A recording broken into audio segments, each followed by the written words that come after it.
जब देश में घोटाले और भ्रष्टाचार की बात होती है तो हर किसी के जहन में सबसे पहले लालू प्रसाद यादव का चारा घोटाला आता है, जो 90 के दशक में हुआ था, जब बिहार और झारखंड का बंटवारा नहीं हुआ था।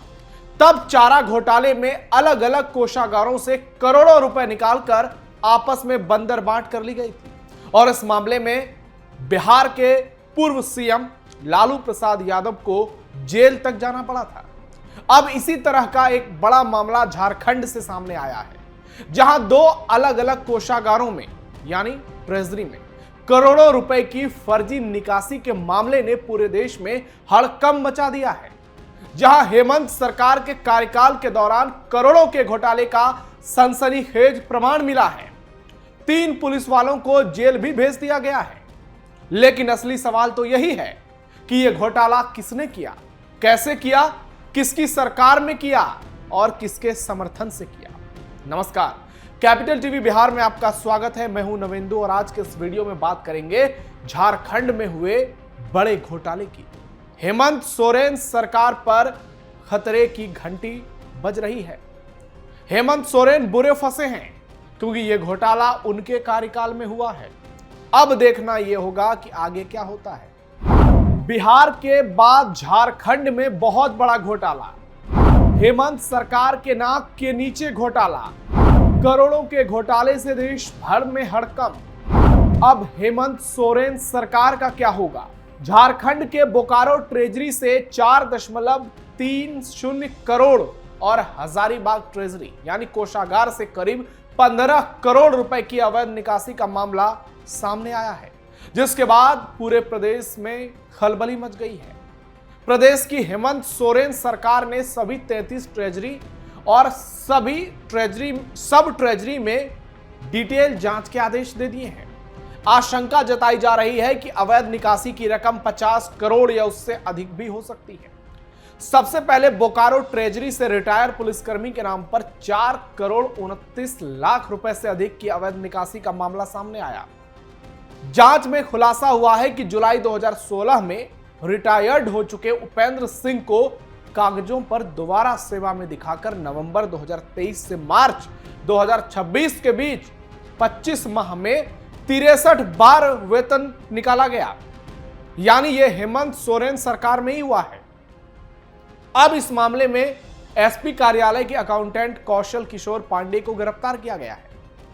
उस पर आरोप है कि उसने डीडीओ स्तर के बिल मैनेजमेंट सिस्टम में छेड़छाड़ कर फर्जी सैलरी बिल तैयार किए। जांच में यह भी सामने आया है कि पहले उसने अपने बैंक खाते में राशि डलवाई और बाद में अपनी पत्नी अनु के खाते का इस्तेमाल किया। दोनों खातों में जमा बड़ी राशि को फ्रीज कर दिया गया। पूरे झारखंड में घोटाले के बाद हड़कंप मचा है। बोकारो के अलावा हजारीबाग ट्रेजरी से भी 15 करोड़ रुपए से अधिक की संदिग्ध निकासी का खुलासा हुआ है। शुरुआती जांच के आधार पर कई खातों को फ्रीज कर दिया गया है और डिटेल जांच चल रही है। वित्त मंत्री राधाकृष्ण किशोर ने इन मामलों की पुष्टि करते हुए कहा कि यह ट्रेजरी और प्रशासनिक निगरानी की विफलता का मामला है।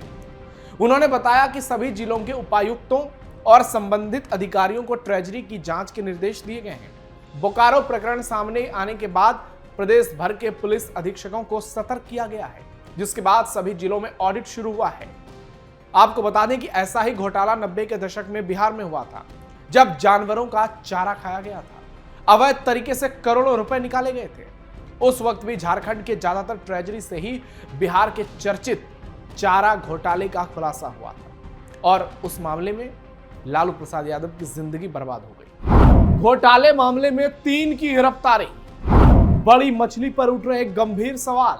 झारखंड के हजारीबाग ट्रेजरी से करोड़ों रुपए की अवैध निकासी के मामले में राज्य सरकार ने बड़ी कार्रवाई की है। इस मामले में पुलिस ने 3 सिपाहियों को गिरफ्तार कर जेल भेज दिया है। करीब 15.41 करोड़ रुपए की अवैध निकासी होने से प्रशासनिक महकमे में इस वक्त सनसनी मची हुई है। गिरफ्तार आरोपियों की पहचान शंभू कुमार, रजनीश सिंह और धीरेन्द्र सिंह के तौर पर हुई है। शुरुआती पूछताछ में तीनों ने वित्तीय गड़बड़ी में अपनी भागीदारी स्वीकारी है। जानकारी के मुताबिक वित्त विभाग द्वारा किए गए डेटा विश्लेषण के दौरान संदिग्ध लेन देन का पता चला। इसके बाद हजारीबाग के अपर समाहर्ता की अगुवाई में 4 सदस्यीय जांच दल का गठन किया गया। जांच में सामने आया कि आरोपियों ने अस्थायी पे आईडी बनाकर सरकारी खजाने से अवैध रूप से रकम निकाली और उसे तमाम बैंक खातों में ट्रांसफर कर दिया। जांच के बाद 21 संदिग्ध बैंक खातों को फ्रीज किया गया है। इन खातों में मौजूद करीब 1.60 करोड़ रुपए की राशि को भी सुरक्षित कर लिया गया है। इस मामले में जिला कोषागार पदाधिकारी द्वारा लोहसिंगना थाने में केस दर्ज कराई गई है।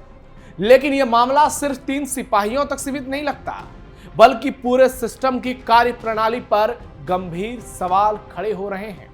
आखिर करीब 8 सालों तक इतनी बड़ी राशि की निकासी कैसे होती रही और किसी को इसकी भनक तक नहीं लगी।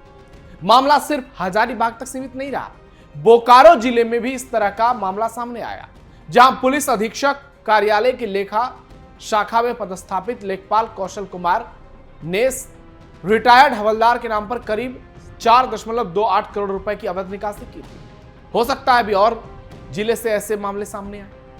और इसके बाद बोकारो में प्रशासन ने सख्ती बरतते हुए 2 सहायक लेखपालों को हटा दिया है और अप्रैल माह के बिल के भुगतान पर रोक लगा दी गई है। उपायुक्त ने वित्तीय अनुशासन को कड़ा करने के निर्देश दिए हैं। हजारीबाग में भी उपायुक्त ने इस मामले में जांच के लिए एक टीम का गठन किया है। लगातार सामने आ रहे इन मामलों के बाद आशंका जताई जा रही है कि जांच आगे बढ़ने के साथ और भी अनियमितताएं उजागर हो सकती है।